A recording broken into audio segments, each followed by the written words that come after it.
Muy buenas tardes, hermanos. Es una alegría poder compartir este momento con ustedes, aunque hay una distancia que nos separa, hay un espíritu que nos une. Así que vamos a bendecir a Dios, alabar a Dios por su palabra y vamos a escuchar lo que el Señor tiene para hablar a nuestros corazones. Estamos viviendo un tiempo impensado.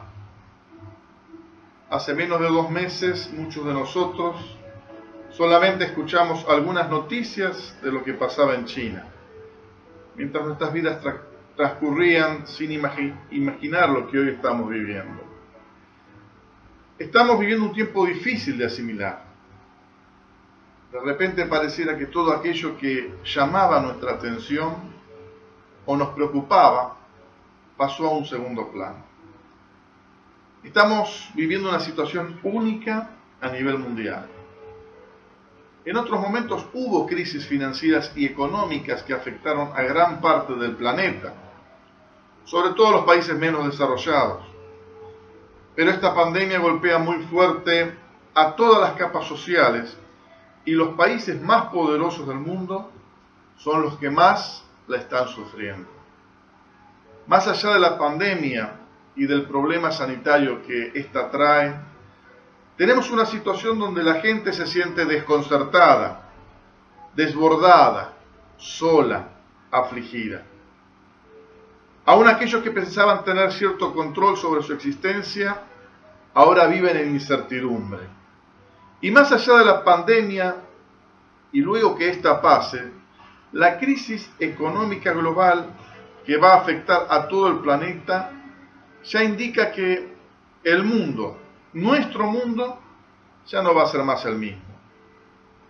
Justamente en este tiempo es donde más que nunca los creyentes en Cristo Jesús debemos buscar claridad en el Señor respecto a qué es lo que Dios nos quiere hablar a través de esta situación y qué es lo que Dios está haciendo hoy en medio de esta crisis y va a hacer. No he tenido ningún sueño de parte de Dios, ni recibí tampoco ninguna revelación especial. Solamente tengo un sentir que ha subido a mi corazón hace algunas semanas y que entiendo que en estos tiempos es pertinente. Creo que en medio de esta situación Dios abre una oportunidad a su pueblo para que escudriñe sus caminos, sus conductas, sus decisiones y sus prioridades. Personalmente estaba luchando con ciertas decisiones que abarcaban gran parte de mi tiempo y de mi pensamiento. Debía tomar decisiones respecto a mi economía, a mi trabajo, y esta cuarentena ya decidió por mí. Había cosas que estaban esperando una decisión de mi parte, pero esta pandemia ya me forzó a aceptar lo que puedo hacer y lo que no puedo hacer. En este sentido me alivió la responsabilidad de decidir, pero por otra me fuerza a elevar mis ojos para confiar más que nunca en que Dios es mi proveedor. Quizás el trabajo y la economía te quitaban el sueño. Ahora ya no vale la pena golpearse la cabeza contra la pared por una situación que no está en tus posibilidades de revertir. Dios abre una puerta a su pueblo para que nos enfoquemos, como fue el lema de estas distintas semanas, enfocarnos en su presencia, en su palabra, para que nos volvamos a Él de todo corazón. Es tiempo que Dios tome realmente el primer lugar en nuestras vidas. Es un tiempo de decisión. La Escritura nos dice en Marcos 8:34 que Jesús llamó a sus discípulos y a las multitudes y les dijo: si alguno quiere seguirme, niéguese a sí mismo, tome su cruz y siga. El Señor nos pide a cada uno de nosotros que le sigamos a Él incondicionalmente. Y tú te puedes preguntar, ¿qué es lo que esto significa? ¿Qué implicancias tiene? no es que ya lo estoy siguiendo, estoy asistiendo a la iglesia, estoy teniendo un comportamiento mejor que el que tenía antes. La palabra que hemos leído nos insta a considerar que este llamado puede tener por lo menos 3 aspectos. El primero es que el seguimiento es una decisión personalísima.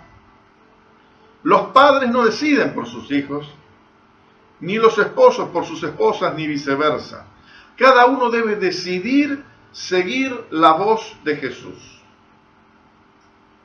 La Biblia como palabra de Dios es como una flor de muchísimos pétalos, cuya belleza se expresa cuando ninguno de estos pétalos falta. La palabra tiene muchas verdades contenidas en ella, pero muchas veces utilizamos las verdades de la Biblia como pétalos que arrancamos a una flor, y de esta manera perdemos la plenitud, la grandeza, la sabiduría de todo el consejo de Dios. La palabra tiene muchas verdades, pero como hijos de Dios somos instados a conocer todo el consejo de Dios para nuestras vidas.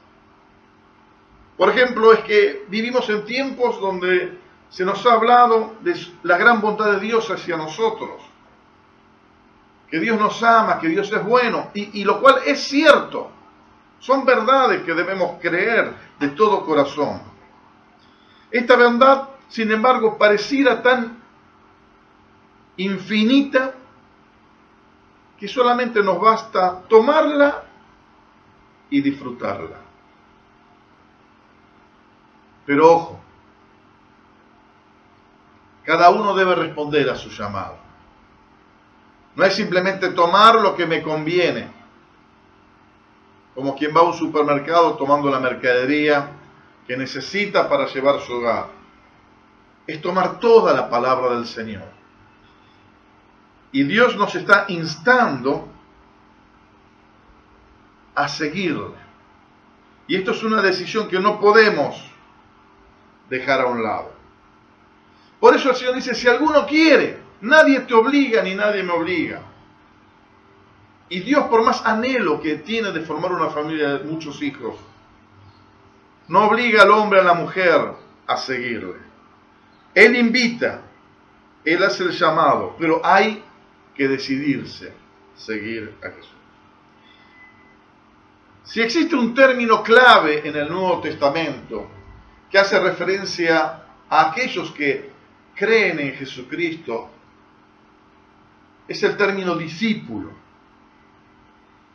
Y discípulo es alguien que aprende de su maestro, vive con su maestro, sigue a su maestro, obedece a su maestro. Frente a cada encrucijada en nuestro andar diario, hay un camino por el cual va Jesús y hay otros caminos alternativos. Hay un camino que claramente es el camino del seguimiento de Jesús, que, como el mismo Señor dice, es angosto, pero lleva la vida. Hay muchos otros caminos, más cómodos, más amplios, pero cuyo fin no es muy prometedor. Cuando alguien, un extraño o un cercano, quiere pelear conmigo, puedo tomar el camino de la autosatisfacción, de ser conocido como aquel con el cual nadie se puede meter porque va a recibir su merecido. O puedo seguir el camino de Jesús, amar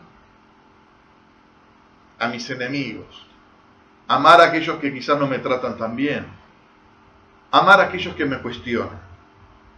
En las situaciones más sencillas y cotidianas de la vida se abren caminos ante los cuales cada uno de nosotros debemos decidir y elegir. A veces, frente a un error en mi trabajo, tuve la posibilidad de ocultar dicho error. Porque claro, el cliente no conoce las cuestiones prácticas de mi profesión. Y quizás uno puede disfrazar un error y pasar desapercibido. Pero ¿cuál es el camino de Jesús? ¿Por qué sendero va Jesús al cual yo debo seguir? Dios me llama a decir la verdad, a confesar, asumiendo aún las consecuencias de esto. No hay caminos intermedios ni atajos, hay una senda clara por la cual va Jesús. Y nos invita a seguirle en cada decisión. Una pregunta pertinente frente a cada problema sería: ¿qué camino tomaría Jesús frente a esta encrucijada? El segundo aspecto a considerar, más allá de que el seguimiento y la invitación que nos hace Jesús nos llama a tomar una decisión que es personal, es que el seguimiento es una decisión de rendición absoluta a Jesús. Esta decisión de seguir a Jesús es extrema. Niéguese a sí mismo, dice. Si alguno viene en pos de mí, dice, niéguese a sí mismo. Negarse a uno mismo es, como dice el Salmo 115 en su primer versículo, no a nosotros, Señor, no a nosotros, sino a tu nombre da gloria. Dar gloria a Dios no es cantar, no es alabar, no es tocar un instrumento, no es saltar, danzar. El sentido más profundo y real de dar gloria a Dios es poner a Dios en el primer lugar en cada una de nuestras decisiones y en toda nuestra vida.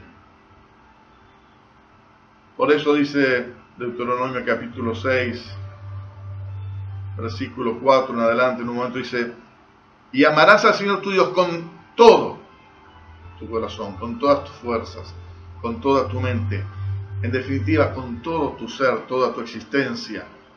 Debe amar, debe seguir, debe tener en primer lugar a Dios. Negarse a uno mismo es seguir a Jesús incondicionalmente. Negarse a uno mismo es entregarle a Jesús un cheque en blanco. Negarse a uno mismo significa una renuncia rotunda a todo interés egoísta.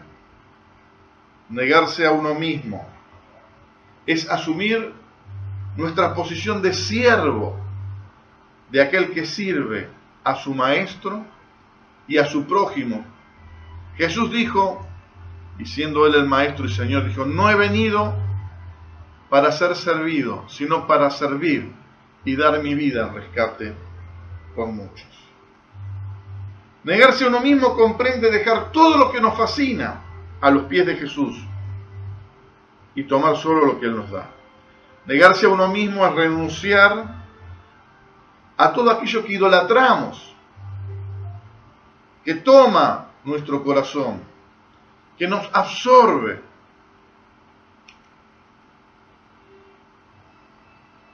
Y dejarlos a los pies del Maestro, para que Él solo sea adorado, para que Él solo sea reverenciado, para que Él tenga el primer lugar en cada una de nuestras vidas. Pero muchas veces nos aferramos, por ejemplo, a nuestra identidad como hijos de Dios. Y es bueno saber cuál es nuestra identidad, porque de ahí se desprende la realidad de cómo debemos vivir en esta tierra y del poder que nos da el Señor al ser sus hijos.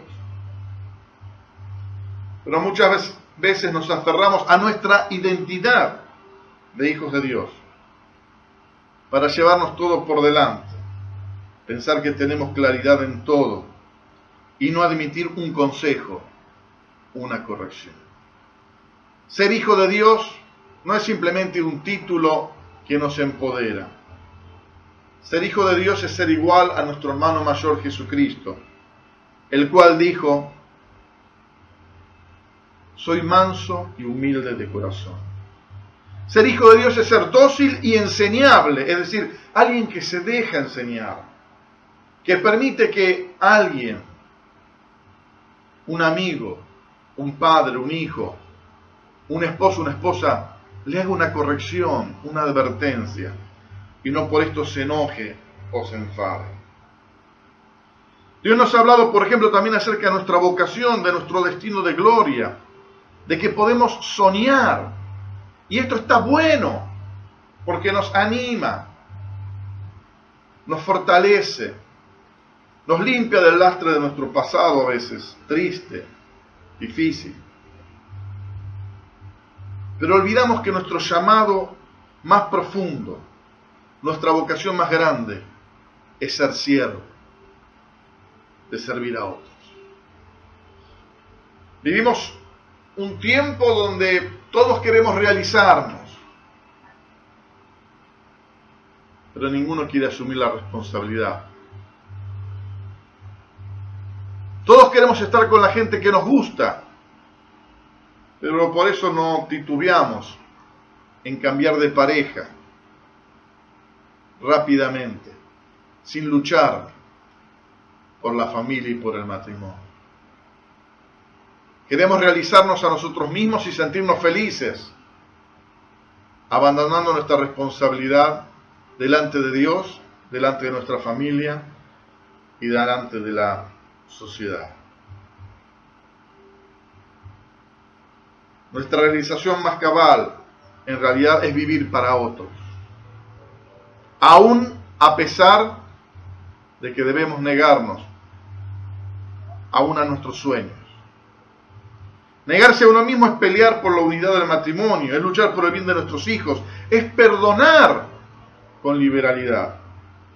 Lo cierto es que estamos viviendo tiempos muy buenos respecto a entender lo que el Señor ha hecho por nosotros.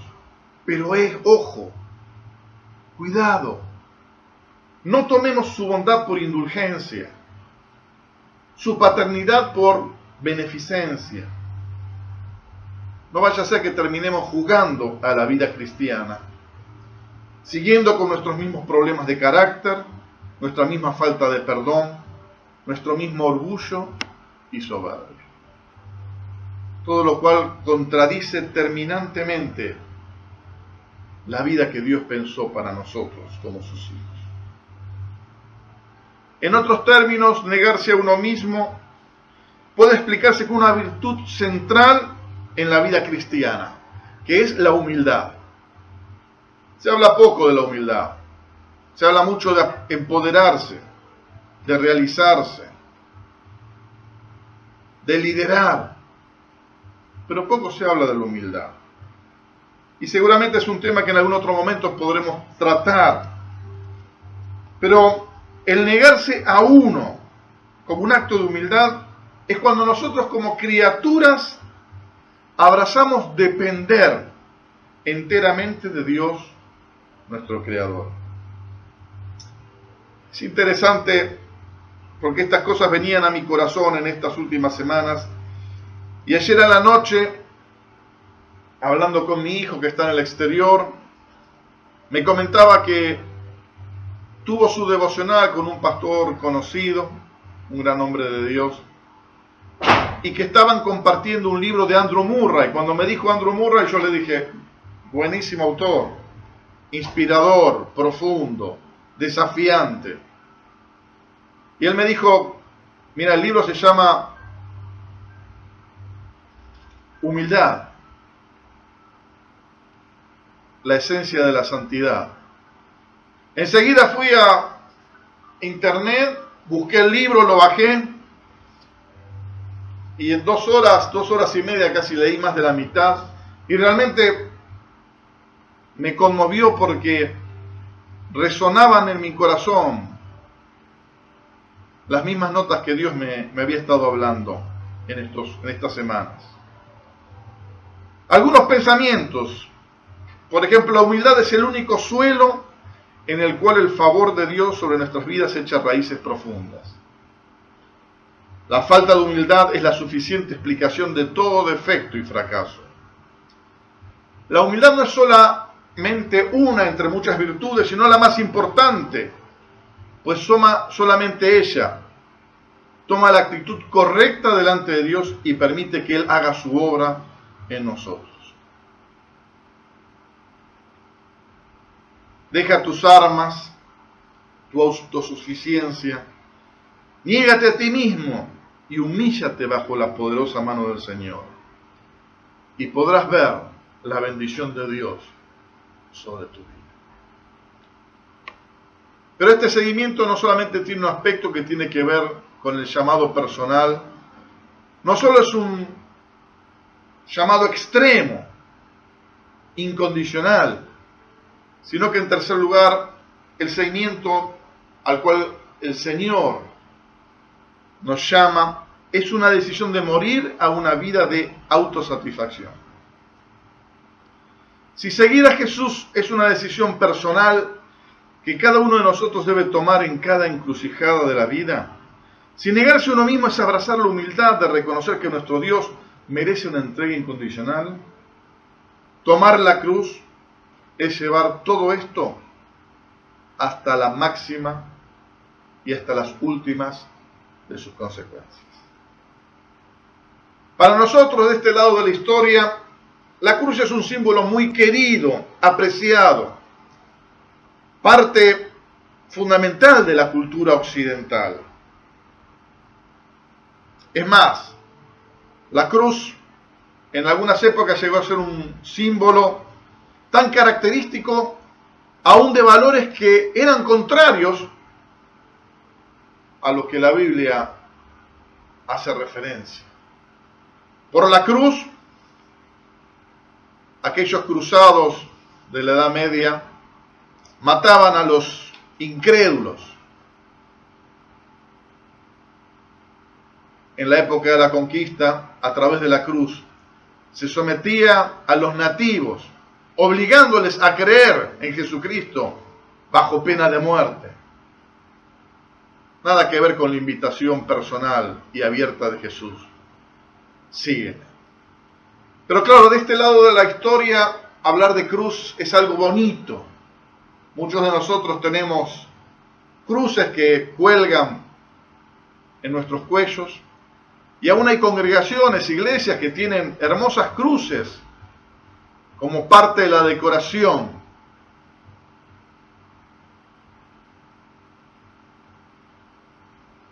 Sin embargo, en la época de Jesús la cruz era algo muy distinto. La cruz no solamente era sinónimo de muerte, sino de una muerte que avergonzaba. A tal punto que la misma Biblia nos habla en el libro de Deuteronomio, capítulo 21, versículo 23, y que Pablo cita en Gálatas 3:13, maldito todo aquel que cuelga de un madero.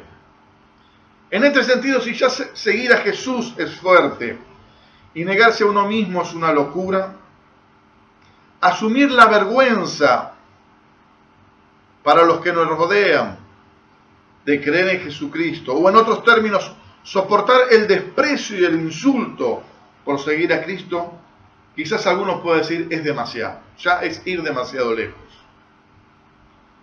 Lo cierto es que la vida cristiana es una vida de aparentes contradicciones o paradojas. No hay vida sin muerte.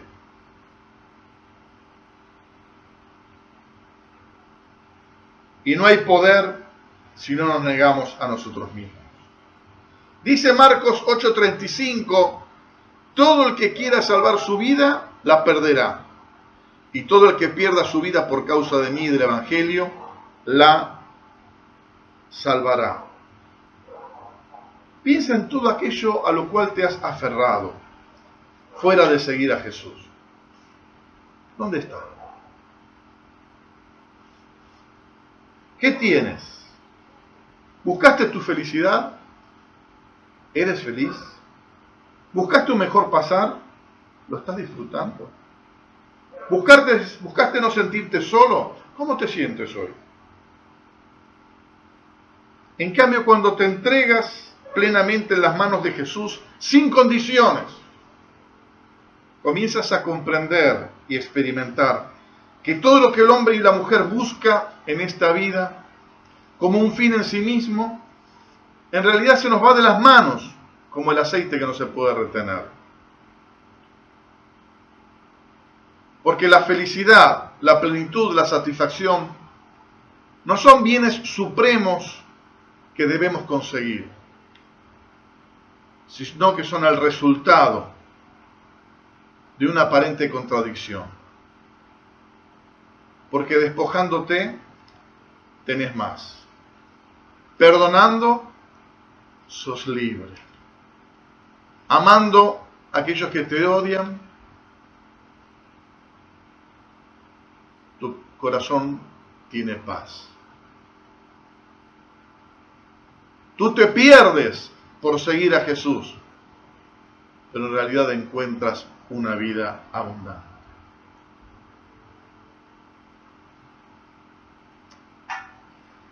Hermanos, hermanas, vivimos tiempos difíciles, pero son tiempos de oportunidades. Ciertamente, ya les digo, no tengo una revelación, pero creo que esto que está sucediendo, Dios no está ni callado, ni Dios está descansando. Hay algo que Dios está produciendo en medio de esta crisis. Va a haber algo grande de parte de Dios. Dios es el que abre senderos en el mar, caminos de desierto, abre puertas que nadie puede abrir y mueve montañas inconmovibles. Dios va a hacer algo nuevo que ninguno de nosotros nos podemos imaginar, como dice Pablo en 1 Corintios 2:9, cosa que ojo no vio, ni oído escuchó, ni ha subido a corazón de hombre. Son las cosas que Dios ha preparado para aquellos que le aman. Pero Dios quiere que estemos preparados para que podamos ser actores de esto que Dios quiere hacer y que quizá todavía no lo tenemos muy claro. Pero Dios quiere que seamos actores y no simplemente espectadores. Por eso nos da la oportunidad de reflexionar sobre nuestra vida, sobre nuestro servicio, sobre nuestras prioridades, sobre nuestra fe, sobre nuestro compromiso, sobre qué es lo que realmente nos preocupa. Dios nos está llamando a vivir como es digno de nuestro llamado, con toda humildad y mansedumbre, como dice Pablo en Efesios 4:1. Este es nuestro llamado. Es tiempo de negarnos a nosotros mismos, tomar nuestra cruz y seguir a Jesús sin condicionamientos. Tú me puedes decir cómo esto es posible. Cuando uno ve la Escritura, ve los Evangelios, ve que Andrés y Pedro, al principio del Evangelio de Marcos, estaban pescando y pasa Jesús y dice: síganme, los haré pescadores de hombres. Estos no preguntaron, bueno, ¿cuánto es la paga? ¿Hasta dónde vamos a ir? ¿Va a ser complicado esto? Simplemente siguieron al Maestro.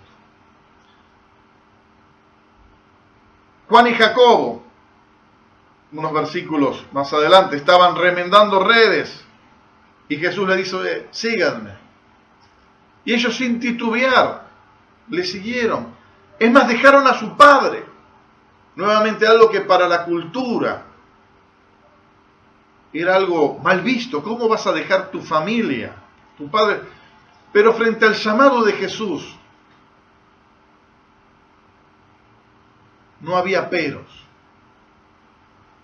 No había decir, bueno, Señor, primero quiero formar un hogar, quiero tener hijos, dame tiempo para realizar mi vida y después te seguiré. No, el llamado es hoy. Síganme. Mateo estaba recaudando impuestos porque él era un recaudador. Y de esa recaudación él sacaba jugosas ganancias para sí, porque este tipo de gente solía abusar de su trabajo y de su poder. Frente al llamado de Jesús, Él no dijo, Señor, pero este estándar de vida que tengo, estas posibilidades económicas, ¿cómo me lo vas a compensar? ¿Me vas a dar abundancia en tu reino? Sin chistar, se levantó, dejó todo y siguió a Jesús. ¿Por qué estos hombres tomaron tales decisiones? No es un hombre el que te llama, no es un pastor, ni un profeta, ni un apóstol. El que te llama es el mismo Jesús, el Señor de la historia que te sale al encuentro, aquel que te amó con amor eterno y que dejó su trono de gloria para morir en una cruz por ti y por mí. Ese es el que te llama. El que es Rey de Reyes y Señor de Señores es el que te sale al encuentro y te dice, si alguno quiere venir en pos de mí, niéguese a sí mismo, tome su cruz y sígame. Padre Santo, te damos gracias porque tu palabra es fiel y verdadera. Gracias por este momento que podemos compartir junto a mis hermanos. Gracias por tu palabra que es fiel y verdadera. Y gracias porque tu palabra no nos deja tranquilos, sino que nos insta, nos moviliza. Y en medio de este tiempo, Señor, no queremos seguir viviendo como siempre, sino que queremos ir un paso más adelante. Queremos seguirte en forma incondicional. Queremos abrazar la humildad como una virtud clave, radical y rectora en nuestras vidas. Queremos servir a los demás. Y queremos, Señor, que no nos importe el desprecio, las pérdidas o las luchas que tengamos. Porque, Señor, porque tu vida y tu llamado vale mucho más, aún que nuestra propia vida. Porque si por ti perdemos nuestras vidas, de seguro tú nos darás una vida de gloria. Amén.